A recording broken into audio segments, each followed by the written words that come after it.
بسم الله الرحمن الرحيم. السلام عليكم ورحمة الله وبركاته. ما زلنا في موضوع الانيوال ديبوزيتس، والعنوان بتاعنا finding the number of cash flows in an annuity given ABI. يعني انت عايز تعرف عدد الدفعات. بيقول لك الشركة بتاعتك عندها قرض بمبلغ 100,000 عشان تعمل security system just bought. يعني هي محتاجة 100,000 قرض لسكيورتي سيستم، نظام حماية اللي هي جاست بوت، يعني في التايم ناو. The annual payment $8,880 and the interest rate 8% per year لمدة 30 سنة. يبقى عندها سماحية إن هي تسدد على أقساط لمدة 30 سنة بقيمة $8,880.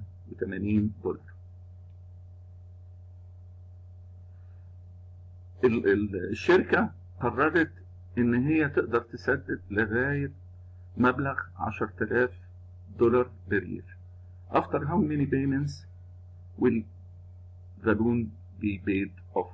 يبقى أنت عندك خيارين.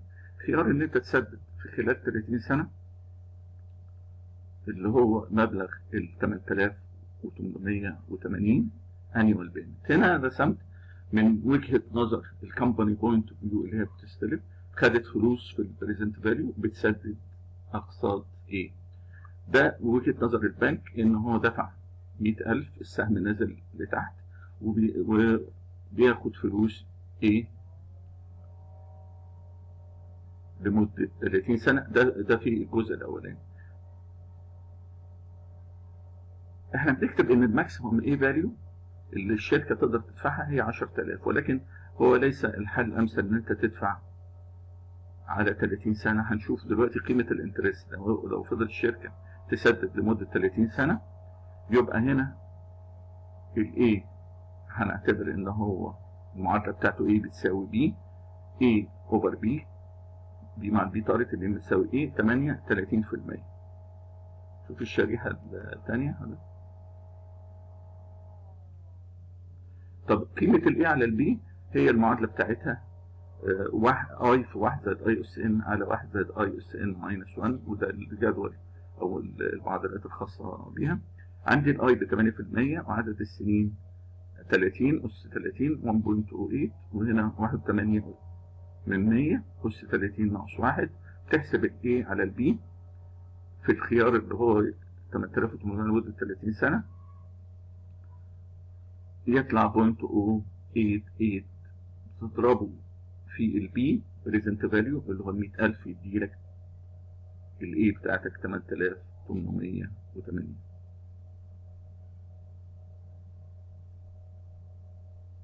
طب لو هو دفع 8,880 لمدة 30 سنة يبقى دفع 30 مرة 8,880، فكأن التوتال بيمنت بتاعته هي عبارة عن 266,400. هو اقترض 100,000. يبقى الفايدة قد ايه؟ الفايدة هي الفرق بين سعر السداد بعد 30 سنة والمبلغ الأصلي للاقتراض اللي هو 100,000. فزي ما حضرتك شايفين 266,400 ناقص 100,000 تساوي 166,400، ودي فايدة عالية جدا. وقال لك أنا أقدر أدفع لغاية 10,000، وبالتالي عايز يستفاد إنه يقصر المدة.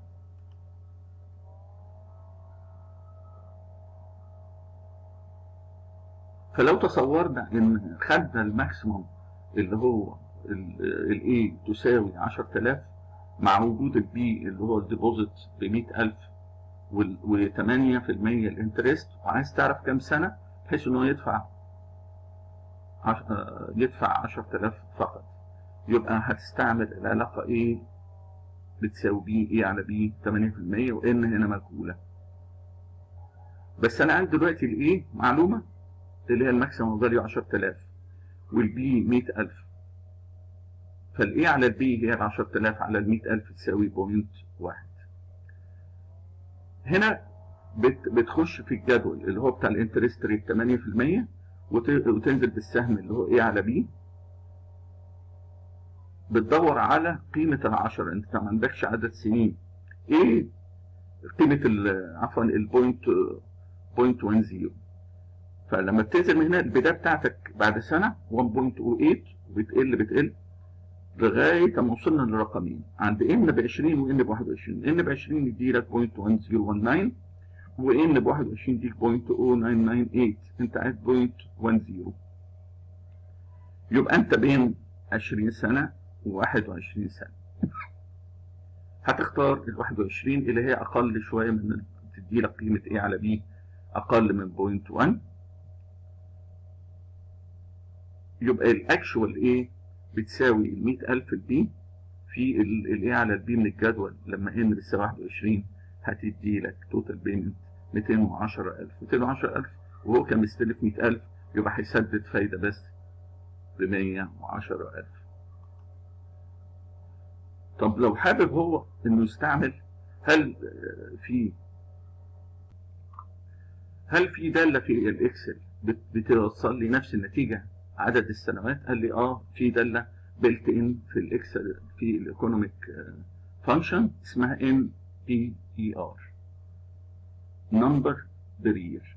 بس المعادلة بتاعتها بتقول لك السينيتكس بيقول لك NPER تكتبها وتفتح قوس وتكتب الريت اللي هو الانترست ريت كوما BMT اللي هي الدفعات required the payment made each period اللي هي الدفعات السنوية، وهنا البي بي اللي هو البريزنت فاليو، والاف في ان وجدت تحطها صفر، والتايب التايب يا 0 يا 1. 0 اذا انت بتسدد في نهاية السنة، و1 لو انت بتسدد في بداية البيريود. 0 or omitted. تعالى بقى نشوف مع حضراتكم الشريحة اللي بعد كده. زي ما حضراتكم شايفين احنا حطينا على هيئة سيل كل الحاجات المطلوبة اللي استعمالها في معادلة ال NPER. أول واحد اللي هو الريت، فكتبنا هنا 8%. السيل الثاني اللي هو C5 الانيوال بيمنت اللي هي الماكسيموم قلنا بالماينس لأن هي أوت فلوس مدفوعات ناقص 10,000. البريزنت فاليو هو مديهولنا اللي هو 100,000. التايب 0، فما بتدخل في المعادلة دي بيديلك عدد السنوات 20.91. 237 هتقدر تقربه ل 20.91. ادي ال NPER C3 C5 C7 C9. نشوف مثال اخر ان شاء الله. بالنسبة للانيوتي اللي هي اليرلي، العناصر بتاعتها يا بي واي واي وان. فالمرة دي هو عايز يجيب الانترست ريت اي ويستعمل موضوع اللينير انتربوليشن عشان يجيب الاي بريزنت. فبيقول لك now let us look at the situation in which انت يعني الموضوع انت في وضع دلوقتي عارف قيمة الايه وعارف قيمة الديوريشن ان كم سنة، ولكنك محتاج وعارف كمان الفيوتشر فاليو اوف ذا سيريز كابيتال اف، لكنك محتاج ان انت تجيب قيمة الانترست. نشوف مثال مع حضراتكم. بيقول لك بعد سنوات من ان هو مش قادر يحوش، معهوش فلوس، ده طالب في الكلية، هو قرر ان هو لابد انه عايز يشتري عربية اللي هي أمنية حياته انه يشتري عربية. فعمل صندوق ادخار وسماه دريم كار او سيارة الاحلام، وبالتالي هو عايز ان هو يشتري هذه السيارة بمبلغ $10,000 بعد 8 سنين. يعني هاخد $10,000 في جيبه الفلوس، ولكن بعد 8 سنين هو المفروض ان هو يبتدي يحوش مدة ال8 سنين. فهيخصص you are going to put aside يعني يخصص على جنب مبلغ $6,000 يبتدي يسدده على كل سنة لمدة 8 سنين عشان يقبض ال600,000. فبيقول لك ايه هو الانترست ريت اي اللي هو بيحقق له ان الفيوتشر فاليو يبقى 60,000 هيقبضهم في ايده، مقابل ان هو يدفع لمدة 8 سنين 6,000. ودي علاقة اف وايه، والاثنين موجودين. عندك الاف بتساوي الايه، اف على ايه كوما اي كوما ان، الايه بتطير مع الايه، الاف مع الاف. ادي الاف ده معلوم وده معلوم. المشكلة عندك ان انت الان ب8 معروفة، الاي مجهول، فبيسميها اي ستار. لو قسمنا الاف على الايه يبقى عندي هنا 60,000 على 6,000 هيدينا 10، وعندي عدد السنوات 8. هنا في الحالة دي محتاجين ان احنا نروح لمجموعة من الجداول بقيم مختلفة للانترست ريت عشان نقدر نحسب منها قيمة المعامل اف على ايه.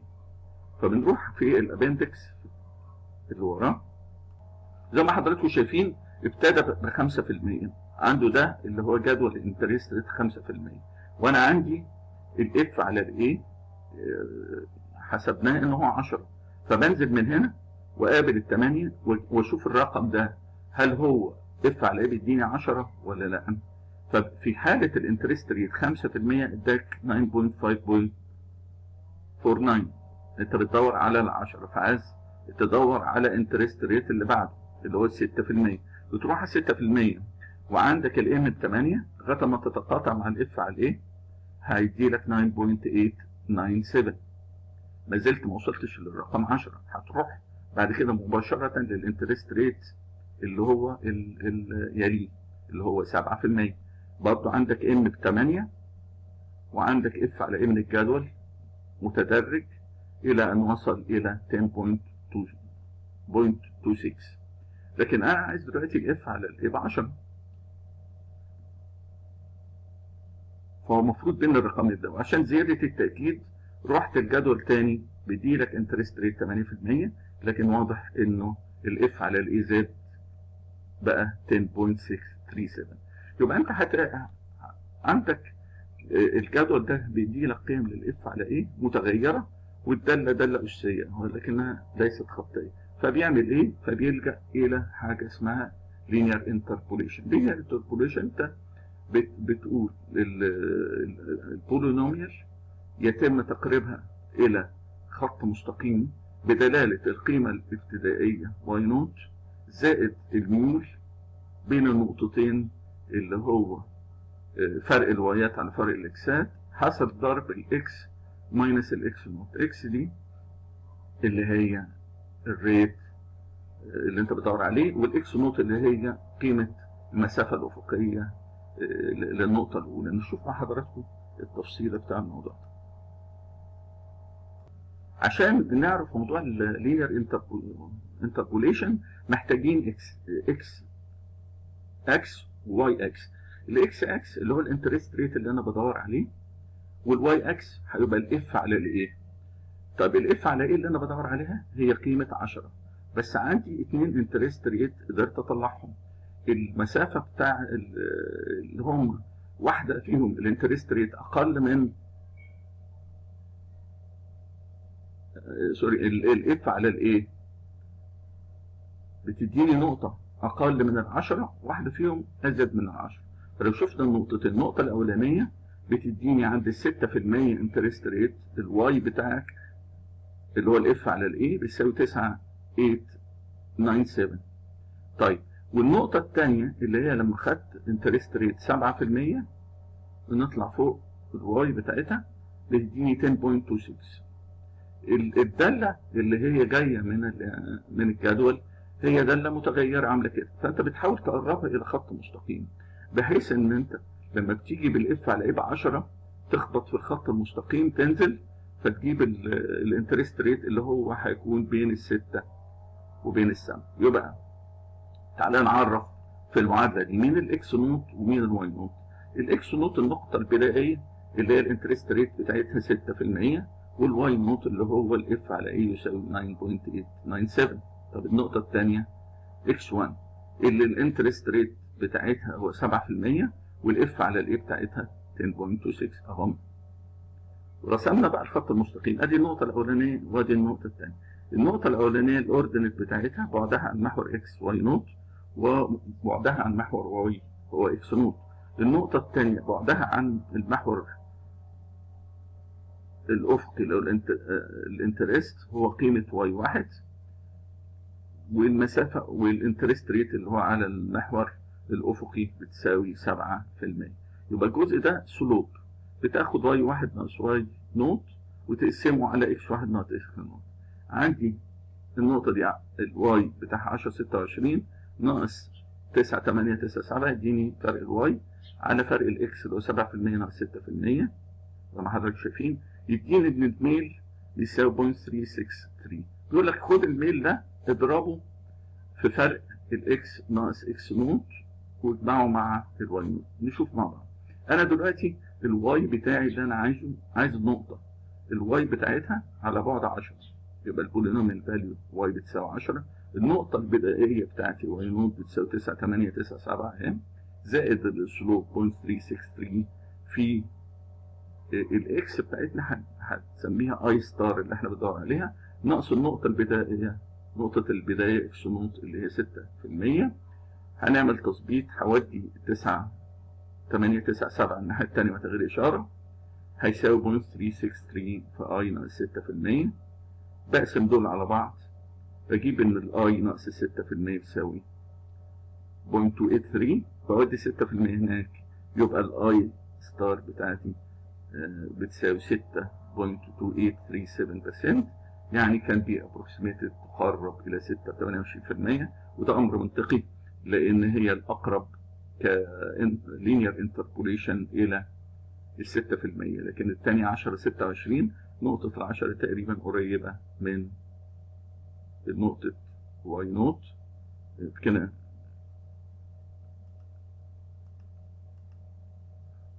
بنشوف حل بالنسبة للأسر.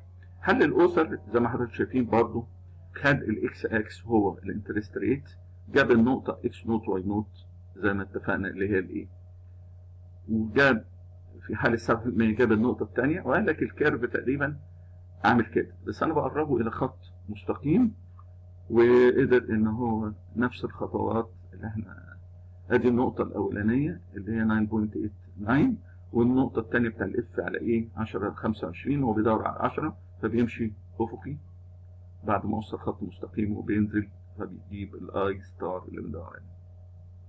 النقطة الثانية، هل في دالة تقدر تديني الكلام ده في السبريد شيت؟ قال لك في دالة في الاكسل اسمها الريت اللي هي بتدي لك الانترست بمعلومية عدد سنين اللون اللي هو السي 3، والانيوال بيمنت اللي هي ناقص 6000 بالماينس لانها اوت فلوز، والبريزنت فاليو بيساوي 0 لان داخل فيها بريزنت فاليو، والفيوتشر فاليو 60000.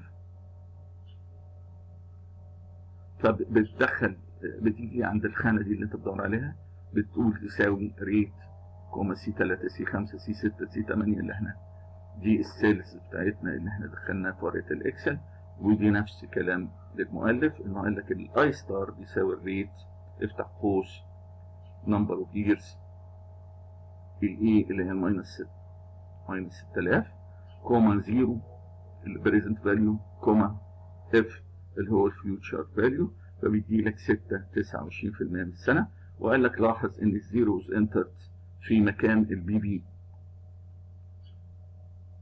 لان البي في اهو البي في بصفر، فبتحط هنا صفر وبتروح حاطط الاف في، والتايب 0 والجس ما بتدخلوش اللي هو التخمين، فوصلنا الى نفس هذا الرقم. اشكركم والسلام عليكم ورحمة الله وبركاته.